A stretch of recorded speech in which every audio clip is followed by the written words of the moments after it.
I'm also getting married on September 10th, starting 1 p.m. Oh wait, that's the same day as your wedding, sis!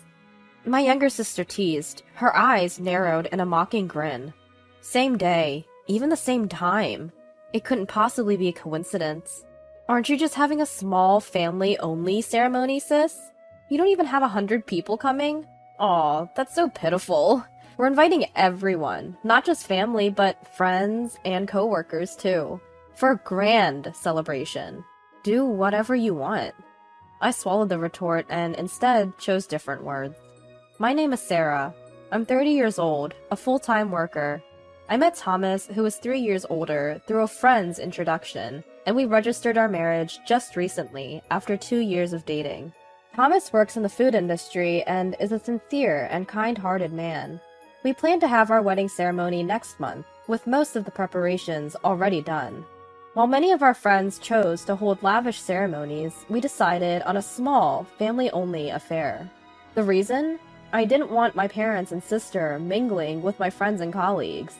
Ever since we were friends, my parents had always favored my sister Melanie over me. Melanie, 3 years younger and undeniably prettier even from my objective perspective, was the apple of their eyes. With her large eyes, long eyelashes, small face, and fair skin, she was scouted by several talent agencies and even worked as a teen model during her school days. My parents doted on Melanie, often comparing her to me. Sarah, you have such a plain face. It's depressing looking at you. Sarah, you lack any charm. Melanie is as cute as an angel, unlike you. Was a common refrain.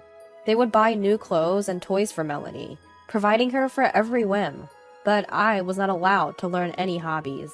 Melanie was indulged with piano, ballet, swimming lessons, and more, but she was fickle and quickly lost interest. Despite this, our parents never admonished her.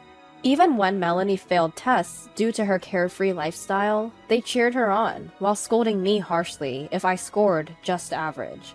I would often think to myself, I wish you hadn't given birth to me either. Every time they said I should have never been born. I was not allowed to retort as my parents badmouthed me and pampered Melanie. Naturally, Melanie grew up spoiled and acting like a queen. She remained beautiful, but her character was horrible. We don't look alike at all, sis. Your plain face is so pathetic, she'd mock, constantly belittling me.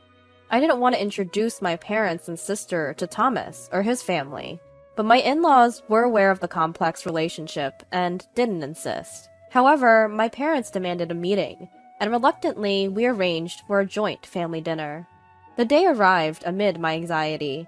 My family, my parents and Melanie, and Thomas's parents attended the dinner. Worried about any blunder my family might commit, I could barely taste the delicious food. Despite the gathering being for my wedding, my parents showed no interest in Thomas. Even when we talked about how we met or our future life, they dismissed it with a mere, In contrast, they praised Melanie excessively when introducing her.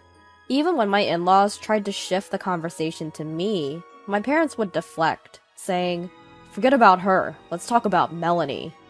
Melanie chimed in, saying, "Mom, Dad, you two praising me too much." Well, there's nothing interesting to talk about, sis, anyway.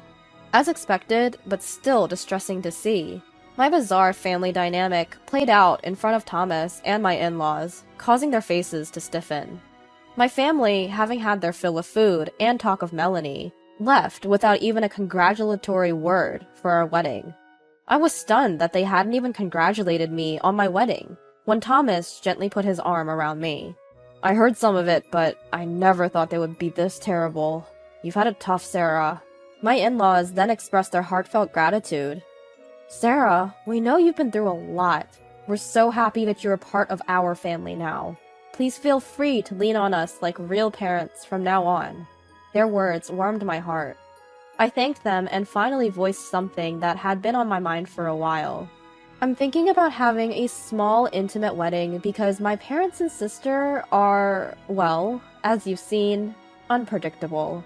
I'm a bit concerned about what might happen if we invite acquaintances or friends. Would it be okay if we keep it just to close family? I asked my in-laws. Thomas had already agreed to this. My in-laws responded affirmatively. Of course. I let out a sigh of relief. So it was decided that we would have a small family-only wedding. However, as our wedding approached, I was hit with a shocking report. Unexpectedly, I received a call from my parents. Melanie is getting married. Her fiancé is at our house right now. You must come over. On arrival, I saw my parents, Melanie, and her fiancé. The man's face was familiar. Nice to see you, Sarah. I was surprised to find out you are Melanie's sister, he said. I'm surprised too, I replied. His name was Ethan Matthews. He worked for one of my company's business partners. When Melanie mentioned your name, I assumed you must be a different Sarah. I never thought you two could be sisters. You don't look alike at all, he sneered. This man had always looked down on me at work. Apparently, it was because I didn't have a college degree. My parents told me, you should work, not go to college. Unable to attend college, I joined the current company right after high school. Matthews, it seems, graduated from a prestigious university, and he tends to judge people based on their education. The idea of becoming family with such a man was daunting. I wanted to leave the room as quickly as possible. Congratulations on your wedding. I'll be taking my leave now, I said. But then Melanie stunned me with an unexpected statement. We've decided to have our wedding on the same day, at the same venue as you guys, she blurted out. Ethan joined in. Our wedding is going to be grand compared to yours, he said, smirking. I was too shocked to respond to their outrageous proposal. Our wedding venue was a large place capable of hosting several weddings on the same day. Despite my initial preference for a smaller venue due to the intimate guest list, Thomas and my in-laws insisted on this grand venue, since it was our big day. Indeed, if Melanie and Ethan were planning a grand ceremony with lots of guests, this would be the ideal venue. However, deliberately scheduling their wedding at the same time and day could only be seen as an act of spite. Melanie and Ethan laughed derisively. Look at her! She's frozen in shock! Are you okay? They mocked. I tried to remain calm and retorted. What do you mean by that? What about our parents and relatives? Which wedding are they supposed to attend? Melanie was unfazed. Don't worry. Dad, Mom, and all our relatives are attending mine and Ethan's wedding, she replied, looking triumphant. Our parents even started calling our relatives right then and there, requesting them to attend Melanie's ceremony. The relatives, whom I had met several times, always favored Melanie. They either didn't want to stir up trouble, or perhaps they thought I was a liar. Even when I explained that it was Melanie who had announced her wedding date after ours, they didn't believe me and labeled me as immature for trying to have the ceremony on the same day as my sisters. Looking at my smiling parents, Melanie, and Ethan, I let out a sigh and left the house, saying, ugh, okay, then fine. No one even came to see me out. I could hear their vulgar laughter echoing as I closed the door. Back home, I apologized to Thomas and my in-laws about not being able to invite anyone from my side to our intimate wedding, despite being the one to suggest it in the first place. However, they didn't mind and even suggested that with fewer guests, we could have a more lavish ceremony. I was truly grateful. Then came the wedding day. As the relatives were walking through the lobby to attend Melanie's reception, I crossed paths with them. Sarah is such a nasty woman. Compared to Melanie, Sarah is so plain, they whispered and passed by. I brushed off their comments and determined to make the day the best wedding ever. Our ceremony was going great. Thomas's talented relatives entertained us with various performances, creating a truly happy atmosphere.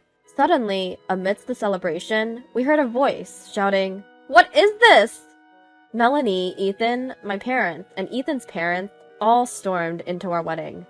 Melanie, what's going on? I asked her out of the blue. She burst out, "Everyone from Ethan's office is absent today. You must have done something." In reality, the reception hall for Melanie and Ethan's wedding was devoid of attendees from Ethan's workplace, leaving many empty seats. This caused my parents to angrily confront Ethan's parents with, "What a disgrace this is." Ethan's parents were furious, having been berated for something they knew nothing about, which set a bad mood.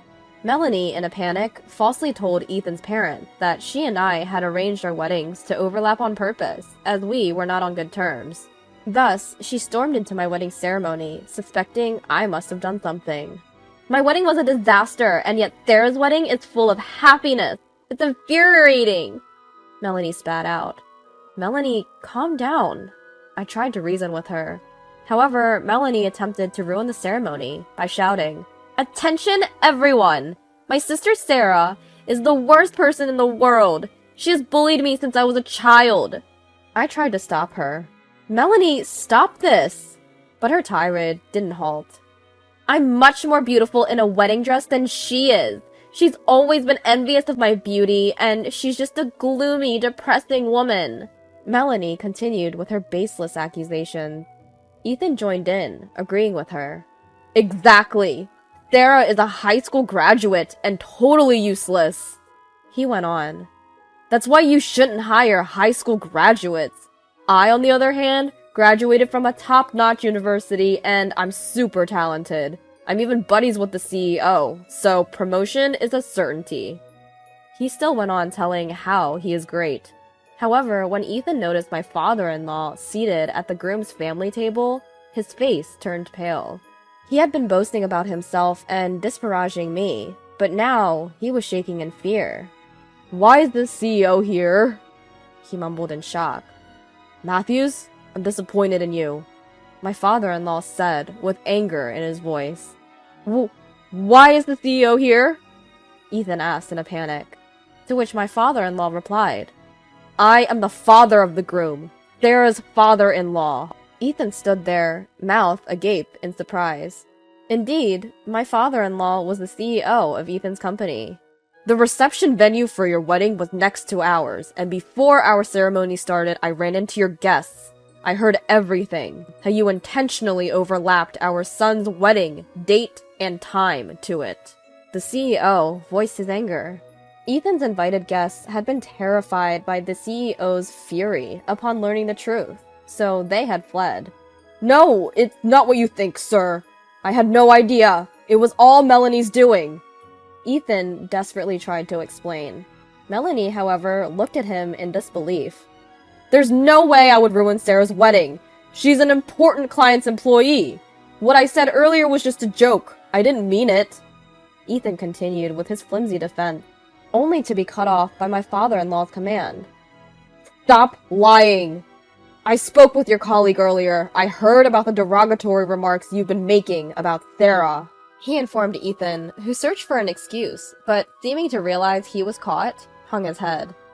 "Sarah is an exceptional woman. She couldn't go to college due to her family's circumstances, but started working right after high school and has been striving every day since. She's been living a straight and honest life, despite her tough home situation. She would never judge or belittle someone based on their education, like you do. She's a very kind and wise woman." My father-in-law praised me, making me tear up. Sir, I deeply apologize for..." Ethan started to say, only for my father-in-law to cut him off. "You're apologizing to the wrong person. Apologize to Sarah. And don't you dare interfere with my son and his wife again. Understood?" Yes, sir." Ethan was shaking like a leaf. Turning to me, he tearfully apologized. I'm really sorry." "As I've had enough, please, just leave," I said. Melanie erupted. "What is this turn of events? Why is this happening?" Ethan yelled at Melanie. "Shut up! I regret ever marrying you." "What did you just say?"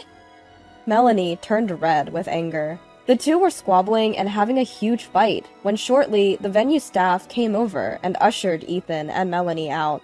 Their parents and in-laws, who had been watching in disbelief, also quickly left the venue. We, who were left behind, blew away the stunned atmosphere and resumed the joyous reception, which turned out to be quite a blast. I thanked my father-in-law, saying, "Father, I was truly happy about what you said earlier. Thank you." My father-in-law smiled warmly and said, "I apologize for my subordinate's behavior. And again, Thank you, Sarah, for marrying my son. Please, let me know if you're ever in trouble. Later, Ethan was apparently nervous about being disciplined for this incident, but since it wasn't a work-related incident, there were no demotions. However, Ethan, who had been acting submissive in front of my father-in-law because he wanted to advance his career, ruined everything when his true nature was exposed. He was no longer able to speak to my father-in-law about anything other than work, and he was demoted to being just another employee. Ethan, who had been pressuring his colleagues by bragging about being the boss's favorite, was isolated due to his true nature, and even his coworkers and subordinates avoided eye contact with him. At the end of the day, Ethan was probably just another employee for my father-in-law, considering that he didn't even know who his son was going to marry. The entire company learned about Ethan's misdeeds, and Ethan's comfort in the office diminished. He even started blaming Melanie for everything and became violent towards her. Ethan was sued by Melanie for domestic violence, and Melanie was sued by Ethan's parents for ruining the wedding. It was a messy divorce drama. Melanie, who was crying about Ethan being violent, and her parents sued Ethan. Ethan and his parents, on the other hand, claimed that Melanie and her parents had interfered with Ethan's work and ruined the wedding. Both parties are reportedly hiring lawyers and preparing to sue, but they are struggling because they each only want to hear what they want to hear and are ignoring any inconvenient truths. As the mudslinging continued, Melanie ran out of money due to wedding expenses and lawyer fees, and her life became difficult. After the divorce was finalized, she had to move back in with her parents, who had treated her like a princess until then, but now treated her terribly, calling her the shame of their family.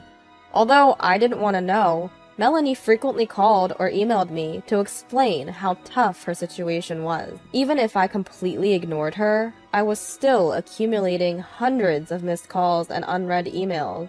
My sister's abusive calls and her begging emails for money were all blocked without response. And then I started getting calls and emails from my parents. They were all begging for money, and they weren't worth reading.